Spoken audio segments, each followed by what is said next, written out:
नमस्कार। आज हम एक बहुत ही अजीब से वाक़ये पर बात करेंगे।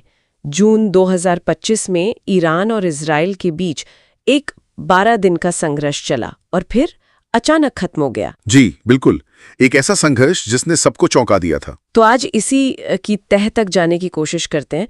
हमारे पास कुछ सोर्सेज हैं जो इस पूरे घटनाक्रम, इसमें शामिल नेताओं के बयान और क्या कहते हैं इसके पीछे के संभावित राजनीतिक पेचों पर रोशनी डालते हैं। हाँ, कोशिश यही रहेगी कि इस उलझे हुए मामले को थोड़ा सुलझाएं कि कैसे ये शुरू हुआ, इजराइल ने पहला हमला किया, फिर अमेरिका कैसे बीच में आया और फिर एकदम से सब शांत कैसे हो गया। बिल्कुल।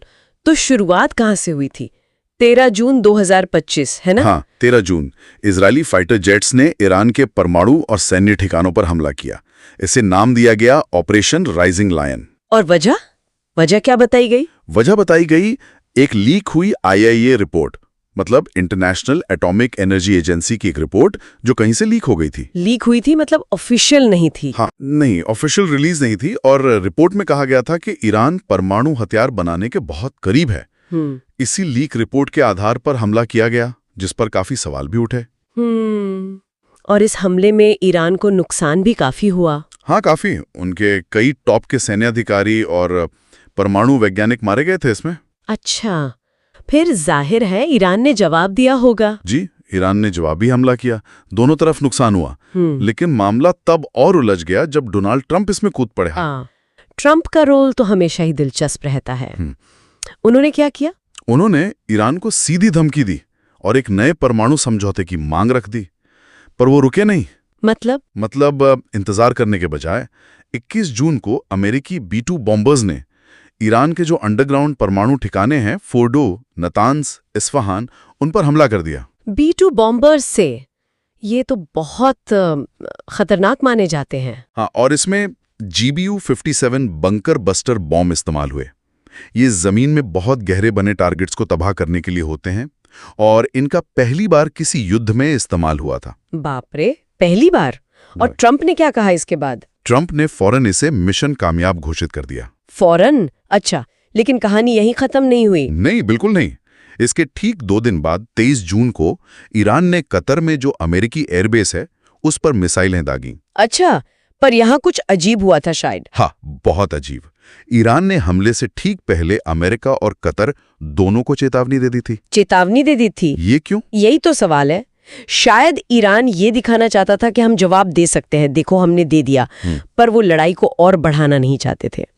नुकसान हुआ लेकिन बहुत कम। हाँ, पर मिडल ईस्ट में फ्लाइट्स वगैरह काफी डिस्टर्ब हो गई थी।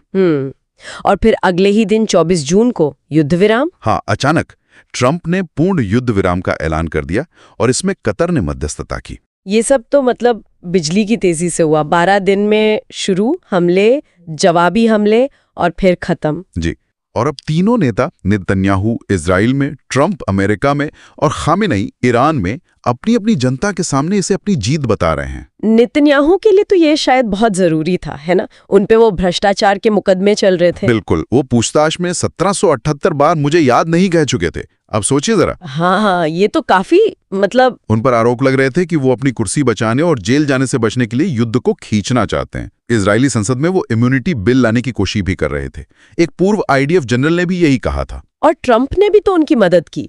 वो मुकदमे रद्द करने का आदेश दिया था शायद। हाँ, ट्रंप ने आदेश दिया कि नेतन्याहू के मुकदमे रद्द कर दिए जाएं, उन्हें विच हंट बताकर। और ट्रंप खुद क्या कर रहे थे? वो तो शांति दूत बनने की कोशिश में थे। हाँ, बिल्कुल, खुद को शांति दूत की तरह पेश कर रहे थे। एक सोशल मीडिया पोस्ट में तो 6 बार नोबेल शांति पुरस्कार का जिक्र कर दिया। 6 बार? वाह! विडंबना देखिए, यही ट्रंप थे जिन्होंने 2018 में ओबामा के समय का ईरान परमाणु समझौता JCPOA उसे एक तरफा रद्द कर दिया था। और कई एक्सपर्ट्स मानते हैं कि वही इस ताज़ा संकट की जड़ था। सही बात है। पहले समझौता रद्द किया, फिर हमला किया और अब युद्ध विराम का क्रेडिट ले रहे हैं। लेकिन उनके अपने समर्थक भी तो नाराज थे। हाँ, टकर कार्लसन जैसे जो उनके अमेरिका फर्स्ट वाले समर्थक हैं, वो आलोचना कर रहे थे कि अमेरिका को फिर एक विदेशी झगड़े में क्यों डाल दिया। तो ये तो हुई नेताओं की बात। असली सवाल ये है कि ईरान के परमाणु कार्यक्रम पर इन हमलों का असर क्या हुआ? क्या वो सच में खत्म हो गया जैसा ट्रंप ने दावा किया था? देखिए, ट्रंप का दावा तो यही था, सब खत्म।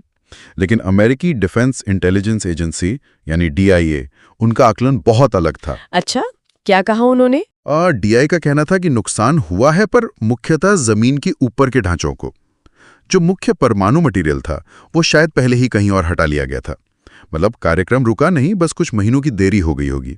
तो मतलब कार्यक्रम खत्म नहीं हुआ, सिर्फ पीछे चला गया। जी। और यहाँ एक और पेच है इंटेलिजेंस को लेकर। वो क्या? हमले से ठीक पहले अमेरिका की director of national intelligence Tulsi Gabbard, उन्होंने कहा था कि ईरान परमाणु हथियार नहीं बना रहा है। लेकिन हमले के बाद उनका बयान बदल गया। बयान बदल गया? ये तो शक पैदा करता है। बिल्कुल। और IA की चीफ भी यही कह रहे थे कि किसी एक्टिव वेपन्स प्रोग्राम का कोई सबूत नहीं है। ये सारी बातें कहीं ना कहीं 2003 के इराक युद्ध की याद दिलाती हैं, जब WMD यानी सामूहिक विनाश के हथियारों के झूठे दावे किए गए थे। हाँ, वो तो बहुत बड़ा इंटेलिजेंस फेलियर माना जाता है। और डर ये भी है कि इस हमले के बाद ईरान शायद परमाणु हथियार बनाने के लिए और पक्का इरादा कर ले, जैसे नॉर्थ कोरिया के साथ हुआ था। दबाव बढ़ाने से वो और अड़ गए। तो कुल मिलाकर अगर देखें तो ये 12 दिन का युद्ध जो था, ये वाकई में बड़ा अजीब था। ऐसा लगता है कि जो वजह बताई गई, मतलब ईरान का परमाणु खतरा, वो शायद सिर्फ एक बहाना थी। हाँ, लगता तो यही है। असली खेल शायद नेताओं के अपने पर्सनल और पॉलिटिकल मकासदों का था। नेतन्याहू को अपनी कुर्सी बचानी थी, कानूनी मुश्किलों से निकलना था। ट्रंप को अपनी छवि बनानी थी, शायद नोबेल प्राइज चाहिए था। और सबसे बड़ी विडंबना यही है कि जिस परमाणु समझौते ने ईरान के कार्यक्रम पर लगाम लगाई थी, उसे पहले खत्म किया गया, फिर उसी कार्यक्रम को बहाना बनाकर हमला किया गया, और आखिर में युद्ध विराम का सेहरा भी खुद ही पहन लिया गया। बिल्कुल। तो जब हम इस पूरी तस्वीर को देखते हैं, ये विवादित इंटेलिजेंस रिपोर्ट्स, नेताओं के अपने हित, उनके बदलते बयान, तो ये सोचने पर मजबूर होना पड़ता है कि भाई इस संघर्ष के पीछे की असली सच्चाई क्या थी। और शायद ये भी कि क्या कूटनीति, डिप्लोमेसी, जैसे कि वो पिछला परमाणु समझौता था, क्या वो भविष्य में इस क्षेत्र में स्थिरता लाने के लिए एक बेहतर रास्ता